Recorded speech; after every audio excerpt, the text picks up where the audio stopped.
Welcome to the IDT Corporation's third quarter fiscal year 2026 earnings conference call. All participants are now in a listen-only mode.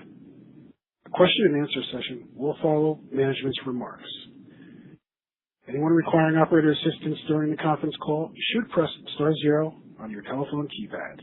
Please note this conference call is being recorded. I will now turn the call over to Bill Ulrey of IDT Investor Relations. Bill, you may begin. Thank you, John. In today's presentation, IDT's Chief Executive Officer, Shmuel Jonas, and Chief Financial Officer, Marcelo Fischer, will discuss IDT's financial and operational results for the 3 months ended April 30th, 2026. After their remarks, they will take your questions. Any forward-looking statements made during this conference call, either in their remarks or during the Q&A that follows, whether general or specific in nature, are subject to risks and uncertainties that may cause actual results to differ materially from those which the company anticipates. These risks and uncertainties include, but are not limited to, specific risks and uncertainties discussed in the reports that IDT files periodically with the SEC. IDT assumes no obligation either to update any forward-looking statements that they have made or may make, or to update the factors that may cause actual results to differ materially from those that they forecast. In their presentation or in the Q&A session, IDT's management may make reference to non-GAAP measures, including adjusted EBITDA margin, non-GAAP earnings per share, NRS's Rule of 40 score, and adjusted net cash provided by operating activities. Schedules provided in the IDT earnings release reconcile these non-GAAP measures to the nearest corresponding GAAP measures. Please note that the IDT earnings release is available on the Investor Relations page of the IDT Corporation website. The earnings release has also been filed on a Form 8-K with the SEC. And now I'll turn the call over to Shmuel for his comments on the quarter's results. Thank you, Bill. And thanks to everyone on the call for joining us this evening. Last Friday, my father rang the opening bell at the NYSE to celebrate IDT's 25th anniversary as an NYSE-listed company and our 30th anniversary as a public company. Over 100 employees on their own dime from all over the world made the trip into Manhattan to be part of the event.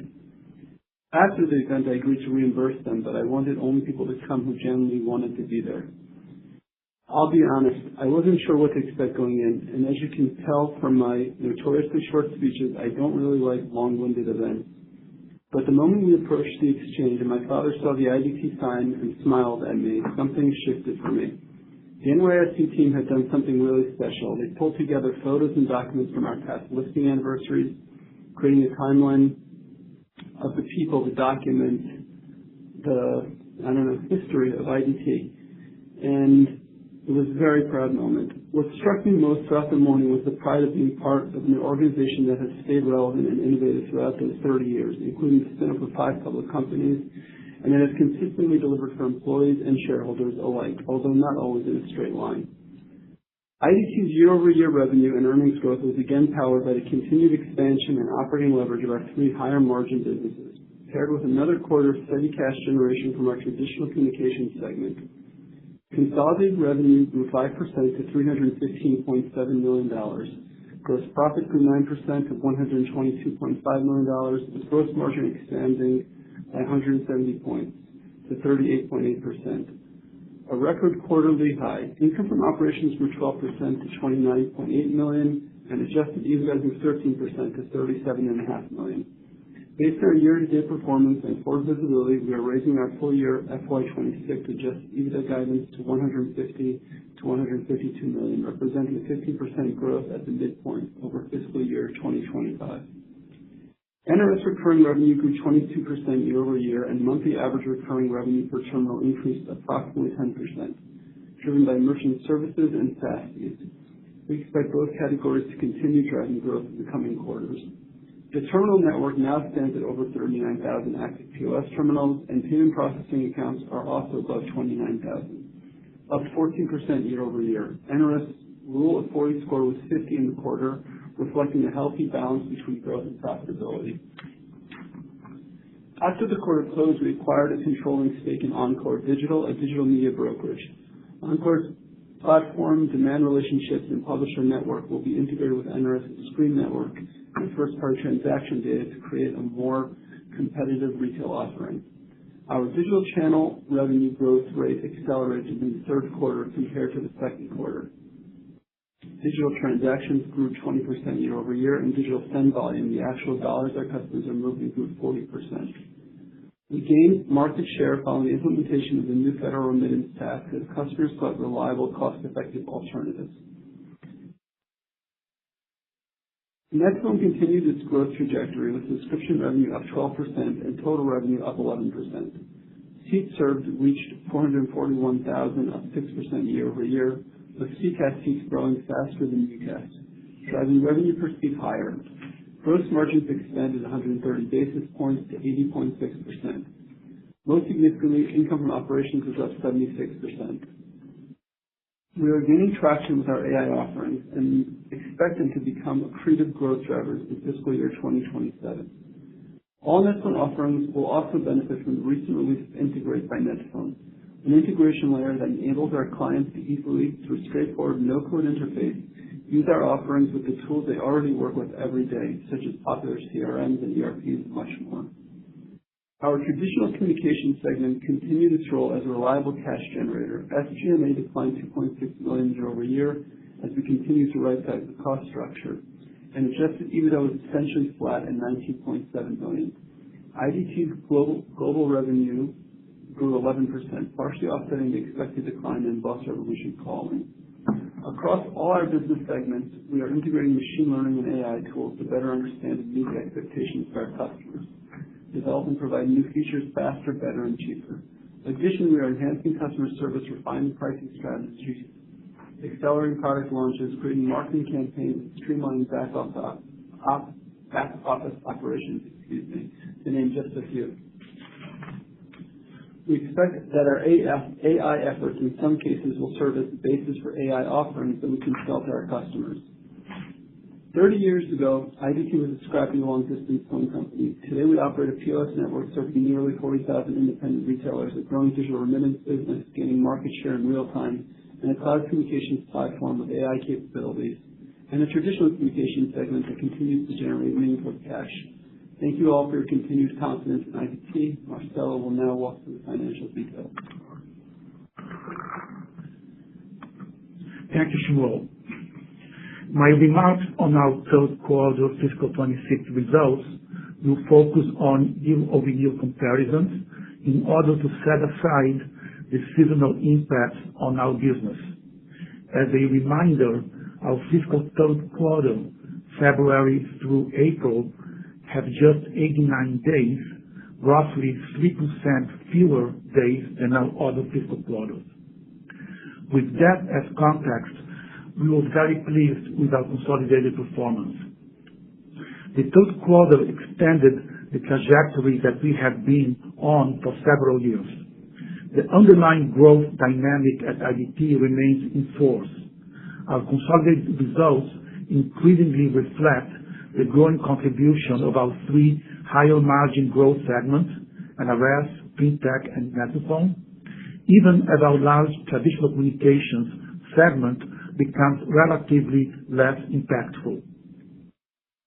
That rotation again produced record consolidated gross profit and a record consolidated gross profit margin in the quarter.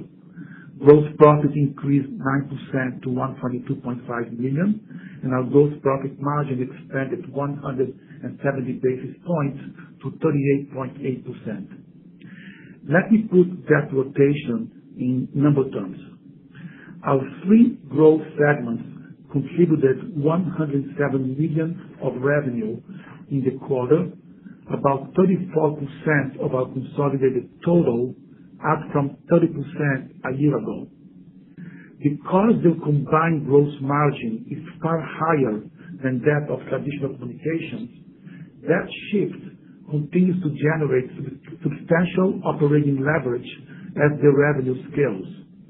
In the third quarter, our growth businesses' gross profit contribution increased to 67% from 61% a year earlier.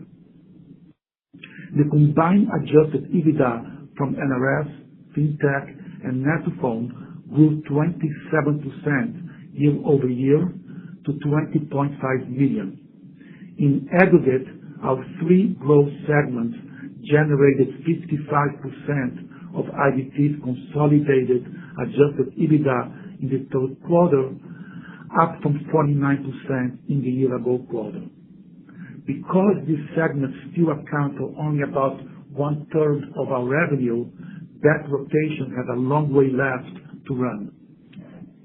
I also want to call your attention to the consistent profitability of traditional communications, which slightly increased its adjusted EBITDA contribution year-over-year this quarter, even as its revenue edged slightly lower.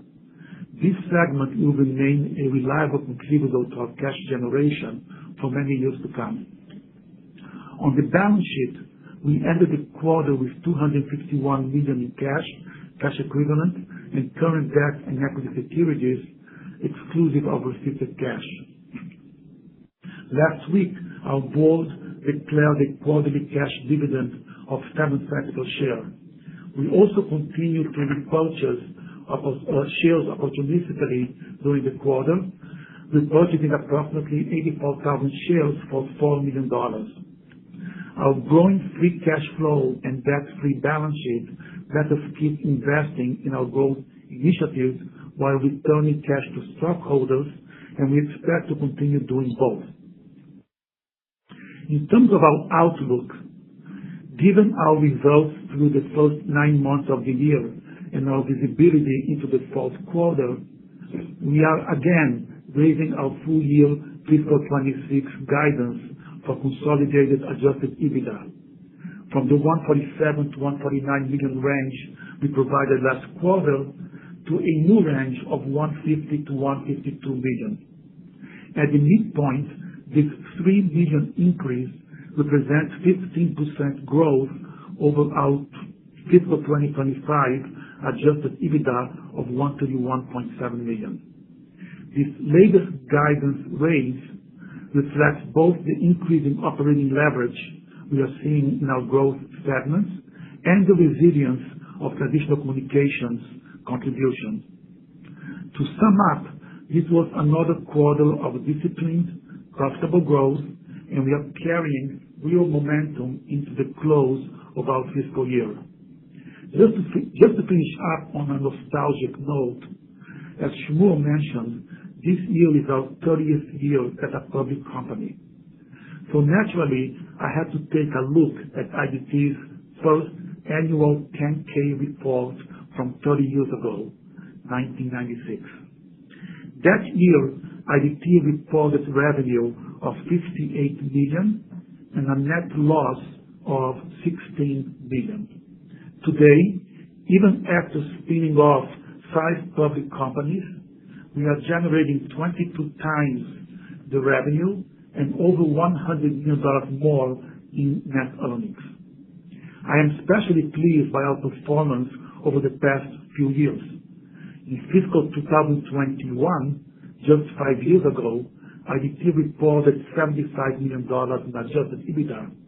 In fiscal 26, we are now on track to more than double that amount. So indeed, there was much to celebrate at the New York Stock Exchange last Friday. We are proud of all that we have accomplished and excited by the opportunities ahead. Now, Shmuel and I will do our best to answer your questions.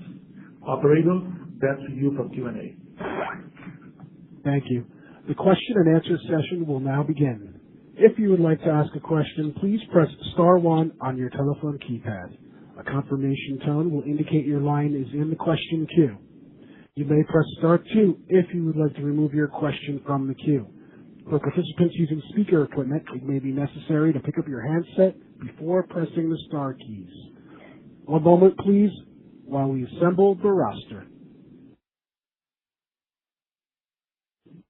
Our first question is from Inigo Alonso with Stoic Capital. Please go ahead with your question. Hello, Bill, Marcelo, and Shmuel. First, congratulations on the 25 years, and thank you for sharing the touching words I'm happy you spend some money flying people over to New York Stock Exchange, knowing how tightly you manage money. So I'm glad you're celebrating how it is worth it. So that was not the only milestone this quarter, and I have a question on another milestone, which was NRS having the first terminal in non-North American country.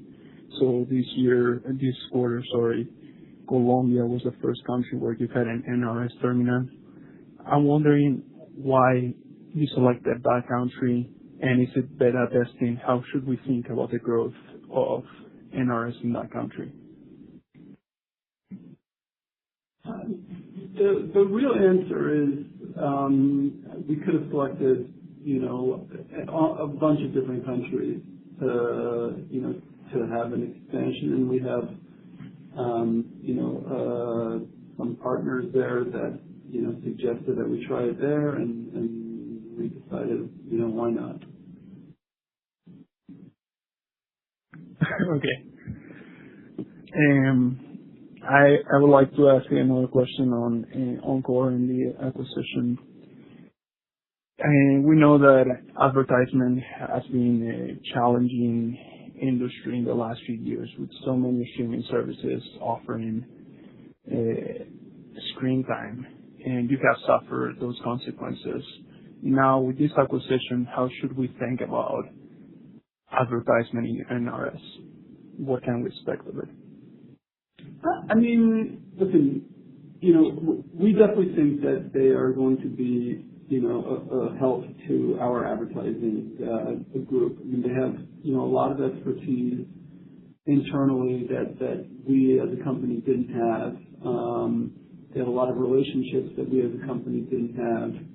And, they're very, good guys to work with. And we've worked with them as partners for a number of years already. So this is, sort of a long-term relationship already. And, we expect it, to be an accretive acquisition. Okay. In terms of Net2Phone, a couple of years ago, you went through the process of getting those papers ready to do the spin-off. That was canceled. Now we are in an environment where IPOs are the topic of the hour again, and valuations are stretched. I'm looking at one of your peers in the segment that is growing organically less than you, has literally the same amount of revenue, and they're trading at 3x sales plus. Is this enough of evaluation for you to spin off Net2Phone, or in view of the excitement that you have around the new AI offerings, you would like to keep it close to your chest for a longer time?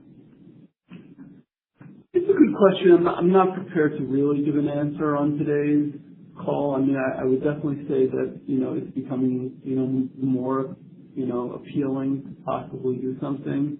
That being said, I'm very, very, confident that Net2Phone is going to do much better than our investors think it's going to do, and much better than some of the competitors that you mentioned without mentioning. Okay. So, yeah. Okay. And one last question on Boss Money. The performance this quarter has been impressive. You are acquiring customers like I haven't seen in a long time, and I'm wondering, you expanded margin despite this customer acquisition cost. If we think about Boss Money in a steady state, what kind of EBITDA margins do you think it can produce? I in a don't steady know. state, meaning less marketing expenses.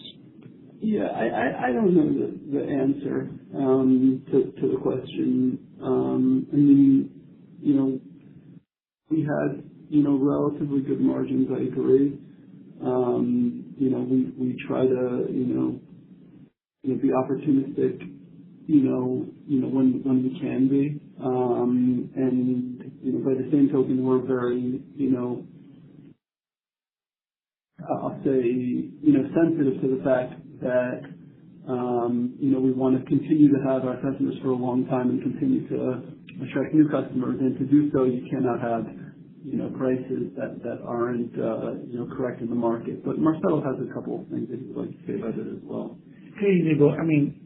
Indeed, this was a real good quarter for us. It's kind of a continuation of what we've started to see already in the beginning of the year. Our digital channel is really doing very, very strongly, as you saw in the numbers. Our digital channel, as I have mentioned before, those command much higher margins than our retail channel.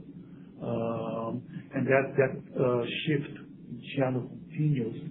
It adds to the total margin, the net margin. But the story is not just that. We're doing a better job understanding our customer, understanding how to price the service better, how to manage the effects that we quote to our customers for the various corridors, managing the entire cost structure, taking advantage of AI features to make our workflows and processes more efficient. And the business, obviously, as it grows, it continues to scale quite nicely to the bottom line. We put that release a few weeks ago about how Mother's Day was a record weekend for us. Now that we have seen the May results, the month of May that just finished, our first month into Q4 is our strongest transaction month ever. It's going to be our strongest gross profit month ever. And I think that's our reason. We're not just trying to grow transactions or revenue. We're trying to do so, with a very large focus into making that to be with higher gross margin, higher gross profit. So I think we're in a real good situation, well-positioned, gaining market share. And if this continues that way, obviously we're going to continue to invest behind acquiring customers. But I do expect to see margin expansion as the years go by. Thanks a lot for your time. Our next question comes from William Vaughn with Corient. Please proceed. Hi, guys. Congrats on the great quarter. Awesome selling anniversary as well. So once again, congratulations. I have a couple of questions. First one on the Encore Digital acquisition. Is there any color you can give on, the price paid or any multiple of whatever it is, EBITDA, income from operations or anything like that? Yeah, we're going to put a little more detail when we file the 10-Q next week, right? But this company, it's a small tuck-in acquisition, as Shmuel mentioned earlier. This is a relationship that they have had for many years. The company carries a lot of the media for CTV for our advertising screens. We took a majority, 80% controlling position in the company, valuation about $6 million, some earn-out, etc. We believe that the price is basically an excellent price. And again, the focus is to have them be able to better monetize our screen inventory. And now that they are part of the family, we'll be able to work better together so we can maximize that opportunity. Awesome. Are there any other types of acquisitions or different places, within your three growth businesses that you're looking at interesting, attractive? If there's some tuck-ins or bolt-ons or other things you could do in said space that would be attractive to you. And it could be any one of them, NRS, Boss Money, or Best of Home. We always have our, ears open, and we've done some, successful acquisitions and some not as successful acquisitions. So, we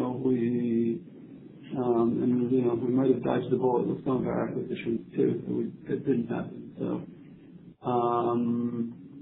I don't know. We keep, our eyes open and remain, cautious and prudent. Okay, staying opportunistic. I like that. So I just have a question on NetSuite AI. You brought it up in the release. It seems like it's something that is gaining a lot more traction. What features of your AR offering do you find your clients are really liking or are excited about or using the most? It's a good question. I mean, my first suggestion always is you should go and use the product yourself. Become a customer. We always want more customers.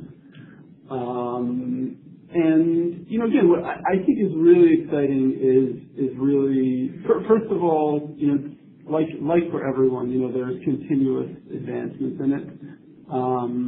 And again, we use a lot of the products inside of IDT. And we're probably one of the biggest customers, we'll call it, of our own products. And already we're handling probably 30% of our customer service calls using our own products, we'll call it. Obviously they're not our own models, they're our own products. And on chat it's I think above 50% at this point that's being handled by our products again. And all of those interactions are having to dip into our systems and provide real-time information to customers. It's not just like hi, how are you? Just call to say hi. Like no, they want to know I sent $200 to my brother in Mexico and he still hasn't received it, and they want to know where it is there an issue, when will it be available, and it's able to give as accurate answers as any one of our customer service reps would be able to give that customer, and it does it perfectly every time. And again, those same kinds of integrations are what we're providing to our customers in a way that they don't even have to be able to to code anything. So I'm very excited about that. We have a freemium product that we're starting for businesses so that they could try it out. Called Flex. You can check it out on our Netcom website.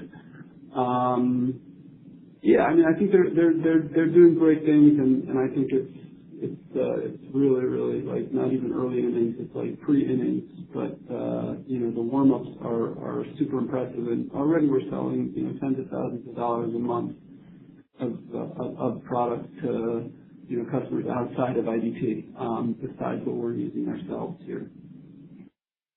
That's awesome. Exciting. It's too early to see that in the numbers, right? At this point, I mean, Telecom is doing really great right now, right? They just crossed the $100 million MRR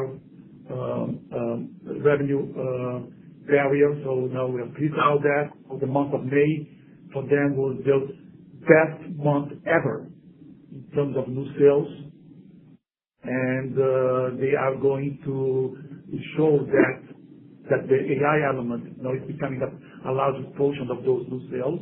Still small, relatively, but becoming a bigger portion. So we are looking forward. Going back to the previous question about monetizing and Netcom at some point, I think we are building the right assets and features to make the Netcom asset a lot more attractive than people believe it is. Awesome. Excited to see how that progresses over time. Pushing to NRS, I know in the past you guys have mentioned, and you don't see too much competition in terms of POS systems, in terms of single store operators for bodegas and convenience stores. But following other players in the space, I'm starting to see other players start to expand into different segments. Specifically, Toast, I was shocked to see that they're thinking about, or actually starting to expand into convenience stores. And so I just asked the question again, are you guys seeing any more competition come into the space in terms of point of sale operators and bigger players coming in, or is it still sort of kind of not necessarily white space, but not as much competition? It's more from smaller guys. Yeah, I definitely think that we are seeing, more competition, at NRS, and it's definitely, affected the new signups. In terms of, some of the bigger players, I mean, again, I think, Toast is a great company. I might buy some for my personal portfolio, but in terms of, like the offerings that we provide to, convenience stores, liquor stores, I really think that we're, a much better value, and a much more purpose-built product, for those markets. I mean, the same way, if you were starting, a nice, sit-down restaurant in your neighborhood, I wouldn't suggest you come to NRS to, have us do your restaurant. I basically would tell you like the same thing if you were starting a convenience store. Like, I don't think you would be best off, financially or otherwise, from choosing anyone at NRS. And again, it's only gonna, get better, in terms of, our own roadmap for NRS. It's really, really going back and strengthening the product even more. We're not, nearly as focused about, expanding into new verticals, but more about just continuing to improve, the verticals that we're in so much that nobody will be able to, compete with us. Okay. That's good. And I think, focus and, tailoring the solution to the specific vertical is really important in this case. So I appreciate that color.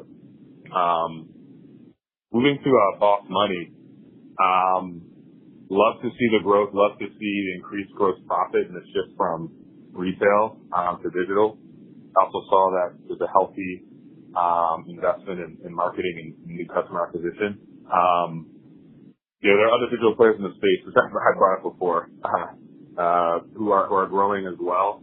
They spend a lot more on marketing, and I think, I agree with your assessment that probably shouldn't be spending nearly as much as those players.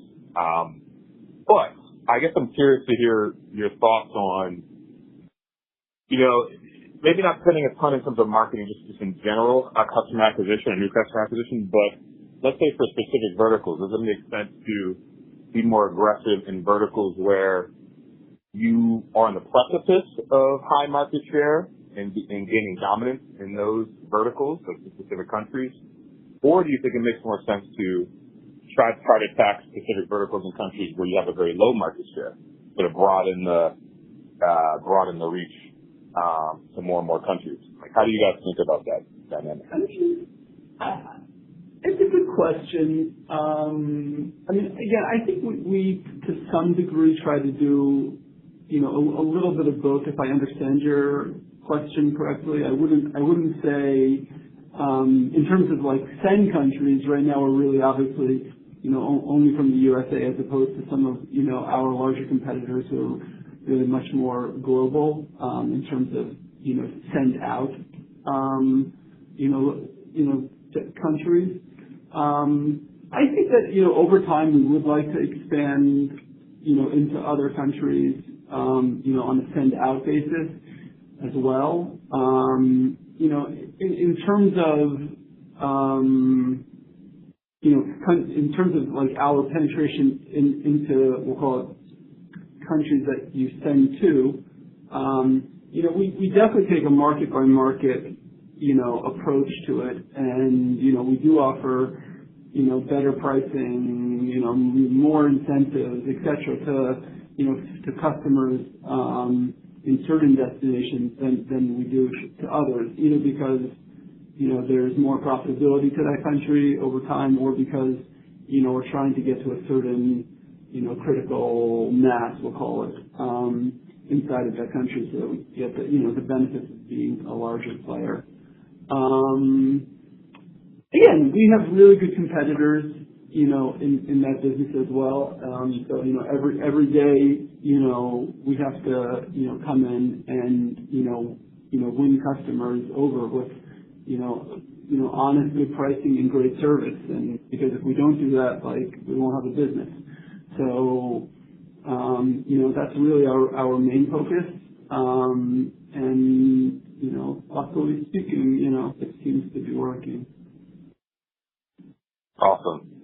Great color. Last question. I was happy to see the buyback this quarter. It was about $19 million. Do you foresee a similar pace of buybacks going forward? Was this more taking advantage of maybe more attractive stock price, or do you think, based on where we are, we'll probably continue on this pace or something close to it? I don't know. I mean, I added a lot of color on this, one or two calls ago, so you can go back and listen to that rather than me repeating redundant information. But I mean, in general, I will continue to buy back stock. Obviously we're opportunistic. If the price, were for some reason, to fall a lot, we would be buying like crazy. If the price goes up a lot, we'll probably buy a little less. That being said, we are trying to stay on pace, to continuously buy, our stock, and this quarter was no exception. Yep. Awesome. I mean, if I'm looking at EBITDA guide and where the business is headed, I mean, on a consolidated basis, once you back out cash from the enterprise value, we're probably trading at around 6 times EBITDA, which is just very, very low, at least in my opinion, in terms of where the value is in the company. So, love to see the buyback. Appreciate the color, and thank you. Thanks for answering my questions. Thank you for asking your questions. As there are no more questions, this concludes our question and answer session and conference call. Thank you for attending today's presentation. You may now disconnect.